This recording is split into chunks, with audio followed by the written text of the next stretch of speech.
নমস্কার আমার প্রিয় দর্শকবৃন্দ, আপনাদের সবাইকে স্বাগত। দর্শকমণ্ডল, সেই দিন বাস স্টপে প্রচুর ভিড় ছিল। প্রত্যেকেই নিজ নিজ আসা যাওয়ার জন্য দৌড়াদৌড়ি করছিল। বাস স্টপের বাইরে একটি ঠেলা গাড়িতে সিঙাড়া ভাজা হচ্ছিল। তার জামা কাপড় ঘামে ভেজা ছিল এবং কপালে চিন্তার রেখা পরিষ্কার দেখা যাচ্ছিল। তার নাম ছিল উদয় প্রতাপ। একসময় সে একজন সাধারণ কিন্তু কঠোর পরিশ্রমী মানুষ ছিল। দর্শকবৃন্দ, আপনারা ভিডিও তো দেখে নেন, কিন্তু লাইক এবং সাবস্ক্রাইব করতে ভুলে যান। চ্যানেলটি অবশ্যই সাবস্ক্রাইব করবেন এবং হ্যাঁ, ভিডিওটি অবশ্যই পুরোটা দেখবেন। দর্শকমণ্ডল, সে নিজের স্ত্রীর পড়াশোনার জন্য তার সমস্ত জমানো পুঁজি খরচ করে দিয়েছিল। এখন পরিস্থিতি এমন হয়েছিল যে সে বাস স্টপে সিঙাড়া বিক্রি করতে বাধ্য হয়েছিল। তবুও তার কারো প্রতি কোনো দুঃখ ছিল না। সে নিজের জীবনে খুশি ছিল।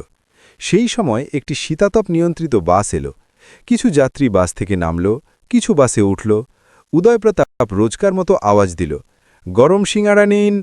কিন্তু এইবার কিছু আলাদা ঘটল। হঠাৎ বাস স্টপে চাঞ্চল্য ছড়িয়ে পড়ল। বাস স্টাফ ম্যানেজার দৌড়ে এলো। গার্ডরা সতর্ক হয়ে গেল।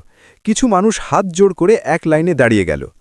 তখনই একটি ঝকঝকে গাড়ি বাস স্টপে এসে থামল। তার পেছনে আরও ৩টি গাড়ি। চারদিকে নিস্তব্ধতা ছেয়ে গেল। সেই গাড়ি থেকে এক মহিলা নামল।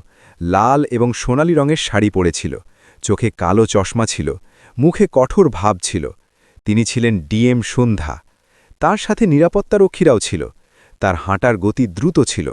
মুখে আধিকারিকদের মতো তেজ এবং চোখে অহংকার পরিষ্কার ফুটে উঠছিল। তিনি এগিয়ে যেতে থাকল, যেন কাউকে দেখা বা চেনা তার সম্মানের পরিপন্থী। কিন্তু ঠেলাগাড়ির পেছনে দাঁড়িয়ে থাকা উদয়প্রতাপ তার দিকে তাকিয়েই থাকল।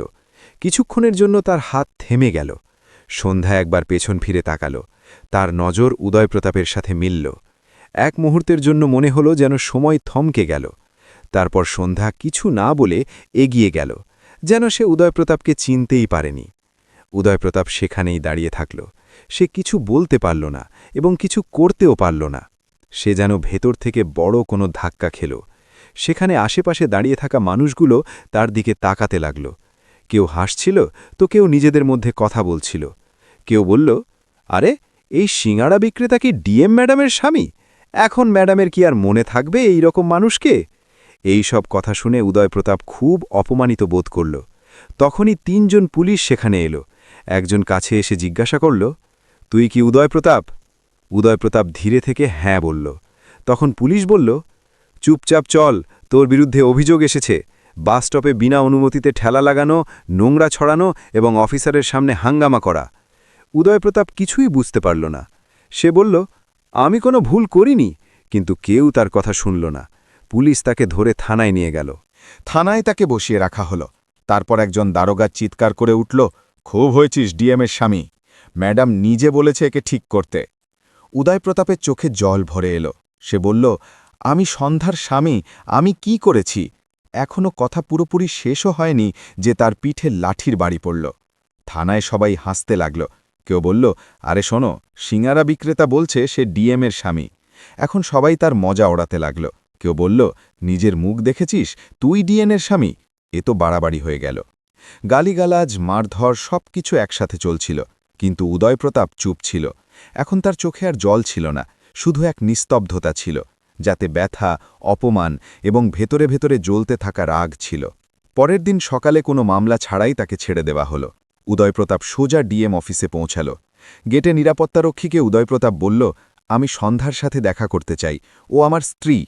গার্ড হেসে বলল, আবার এসেছিস? এই তো কালকেই তোকে ভুলিয়েছিলাম, এখানে মজা চলে না। ঠিক তখনই একজন আধিকারিক বাইরে এলো। সে উদয়প্রতাপের অবস্থা দেখল এবং রাগে বলল, একে এখান থেকে তাড়িয়ে দাও, এর সাহস তো দেখো। কোন সন্ধ্যা, কোন স্বামী? গার্ড উদয়প্রতাপকে ধাক্কা মেরে বাইরে বের করে দিল। কিন্তু এইবার উদয়প্রতাপ চুপ করে বসে থাকল না। সে একটি আরটিআই ফর্ম ফিল আপ করল। সে প্রথম পয়েন্টে লিখল, ডিএম ম্যাডাম সন্ধ্যা কি বিবাহিত? যদি হ্যাঁ হয় তবে তার স্বামীর নাম কি? কিছুদিনের মধ্যে এই চিঠি সন্ধ্যার অফিসে পৌঁছে গেল। একজন অফিসার তার কাছে গেল এবং বলল, ম্যাডাম, এই আরটিআই এসেছে, এর উত্তর দিতে হবে। সন্ধ্যা ফর্মটি দেখল, পড়ল এবং রাগে সেটা ছিঁড়ে ফেলল। সে বলল, যে এটা পাঠিয়েছে তাকে ঠিকঠাক শিক্ষা দাও, এই কথা বাইরে যেন না যায়। অফিসার ভয় পেয়ে বলল, কিন্তু ম্যাডাম, এটা আইন অনুযায়ী জরুরি, আপনাকে উত্তর দিতেই হবে, নইলে মামলা কোর্টে যেতে পারে। সন্ধ্যা বলল, তাতে কি হয়েছে, যেতে দাও কোর্টে, আমরা কোনো উত্তর দেব না, শান্ত থাকো, মিডিয়া পর্যন্ত কথা পৌঁছনোর আগে এই ব্যাপারটি ধামাচাপা দিয়ে দাও। কিন্তু এইবার উদয়প্রতাপ চুপ থাকল না। একজন স্থানীয় সাংবাদিক উদয়প্রতাপকে খুঁজে বের করল। উদয়প্রতাপ মিডিয়ার ক্যামেরার সামনে বলল, আমি সন্ধ্যার স্বামী, আমিই তাকে পড়িয়েছি, নিজের জমি বিক্রি করে তাকে দিল্লি পাঠিয়ে কোচিং করিয়েছি। আজ সে ডিএম, কিন্তু সে আমাকে চিনতে অস্বীকার করছে। এই ভিডিও সোশ্যাল মিডিয়ায় ভাইরাল হয়ে গেল। টিভিতে হেডলাইন চলল, বাস স্টপে সিঙ্গারা বিক্রেতা কি ডিএমের স্বামী? ডিএম বাস স্টপে নিজের স্বামীকে চিনলেন না। এখন এই মামলা পুলিশ থানা বা অফিস পর্যন্ত সীমাবদ্ধ থাকল না, এটা জনগণ এবং মিডিয়ার কাছে পৌঁছে গিয়েছিল। উদয়প্রতাপ কোর্টে মামলা করল। সে বলল, আমি ডিএম সন্ধ্যার স্বামী, আমার কাছে প্রমাণ আছে, বিয়ের শংসাপত্র, ছবি, সাক্ষী এবং সমস্ত কাগজপত্র। যদি কোনো আধিকারিক একে মিথ্যে মনে করে তবে এটা আমার সম্মানের অপমান। কোর্ট শুনানির তারিখ ঠিক করল।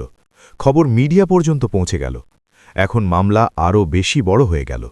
ডিএম ম্যাডাম এখন প্রশ্নের মুখে ছিলেন। উদয়প্রতাপ কিছু লোকের কাছ থেকে হুমকি পেতে লাগল, কেউ কেউ তাকে ভয়ও দেখাল। তবুও সে কোনো থানায় কোনো অভিযোগ দায়ের করল না। সে শুধুমাত্র কোর্টের তারিখের জন্য অপেক্ষা করতে থাকল। এখন তার চেহারা সাধারণ মানুষের মতো ছিল না, সে সত্য এবং অধিকারের আওয়াজ হয়ে উঠেছিল, যা কোনো বড় পদকে নাড়িয়ে দিতে পারত। প্রথম শুনানির দিন কোর্টের ভেতর খুব ভিড় ছিল। সন্ধ্যার পক্ষ থেকে 4 জন উকিল এসেছিলেন। সবাই স্যুট বুট পরে মোটা মোটা ফাইল নিয়ে এসেছিলেন। উদয়প্রতাপ একা ছিল, তার কাছে একটি ফাইল এবং বিয়ের কিছু ছবি ছিল। জজ জিজ্ঞাসা করলেন, তুমি কোন অধিকারে বলছো যে তুমি ডিএম সন্ধ্যার স্বামী? উদয়প্রতাপ জজের সামনে বিয়ের ছবিগুলো রেখে দিল। তারপর সে দেখালো একটি বিয়ের রেজিস্ট্রেশন পেপার এবং গ্রামের সরপঞ্চের সার্টিফিকেট, একটি চিঠি যা সন্ধ্যা দিল্লি থেকে কোচিংয়ের সময় লিখেছিল। উদয়প্রতাপ, আমি যদি কিছু হতে পারি তবে তা শুধুমাত্র তোমার জন্য। সন্ধ্যার উকিলরা এই প্রমাণগুলোকে ভুল প্রমাণ করার চেষ্টা করল। তারা বলল, এই সব নকল হতে পারে। যদি বিয়ে হয়েও থাকে তবে এই লোক সন্ধ্যার স্বামী নয়, কোনো চেনা জানা লোক হবে। কোর্ট যখন সাক্ষীদের ডাকল, গ্রামের সরপঞ্চ, উদয়প্রতাপের স্কুলের শিক্ষক, কোচিং সেন্টারের ডিরেক্টর, সব সত্য ধীরে ধীরে সামনে আসতে লাগল। সবাই একই কথা বলল, সন্ধ্যা এবং উদয়প্রতাপের বিয়ে সত্যি হয়েছিল। পুরো গ্রামের সাক্ষী। উদয়প্রতাপই সেই মানুষ যে সন্ধ্যার পড়াশোনার জন্য নিজের সব কিছু কুরবানি দিয়েছিল। জজ কিছু বললেন না, কিন্তু তার মুখে দুশ্চিন্তা পরিষ্কার দেখা গেল। তিনি শুধু পরের শুনানির তারিখ ঠিক করলেন। পরের শুনানির দিন কোর্টের বাইরে মিডিয়ার ভিড় ছিল। যখন সন্ধ্যা সরকারি গাড়ি থেকে নামল, তখন মিডিয়ার ক্যামেরাগুলো তার দিকেই ঘুরে গেল। তার মুখে বিষণ্ণতা পরিষ্কার দেখা যাচ্ছিল। অন্যদিকে উদয়প্রতাপ একটি পুরনো শার্ট এবং ছেঁড়া চুটি পরে কোর্টের ভেতর এলো। তার মুখে কোনো ভয় ছিল না, তার পদক্ষেপ ছিল মজবুত। কোর্ট দুই পক্ষের কাছে প্রশ্ন জিজ্ঞাসা করল। সন্ধ্যা আবার সেই একই কথা বলল, আমি উদয়প্রতাপকে চিনি না। তখনই উদয়প্রতাপ তার পকেট থেকে একটি পুরনো ডায়েরি বের করল। তাতে সন্ধ্যার মেখা একটি চিঠি ছিল। উদয়প্রতাপ, আমি আজ ইন্টারভিউ দিতে যাচ্ছি, আপনিই আমাকে এখানে পৌঁছে দিয়েছেন, শুধু দোয়া করবেন যাতে আমি পাশ করে যাই। পুরো কোর্টে নিস্তব্ধতা ছেয়ে গেল। সন্ধ্যার নজর নিচে ঝুঁকে গেল। জজ সেই সময় কিছু বললেন না, কিন্তু রায় সংরক্ষিত রাখলেন।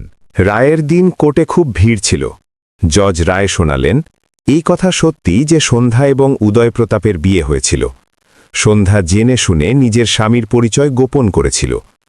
এই রায়ের পর বিকেলে উদয়প্রতাপ নিজের সিঙ্গারার ঠেলাগাড়িতে ফিরে এলো। সে আগের মতোই সিঙ্গারা বানাচ্ছিল। এইবার তার মুখে কোনো দুঃখ ছিল না, না কোনো গার্ড, না সরকারি গাড়ি, না কোনো অফিসার, শুধু সেই পুরনো ঠেলা, সেই একই সরঞ্জাম, সেই একই বাস স্টপ।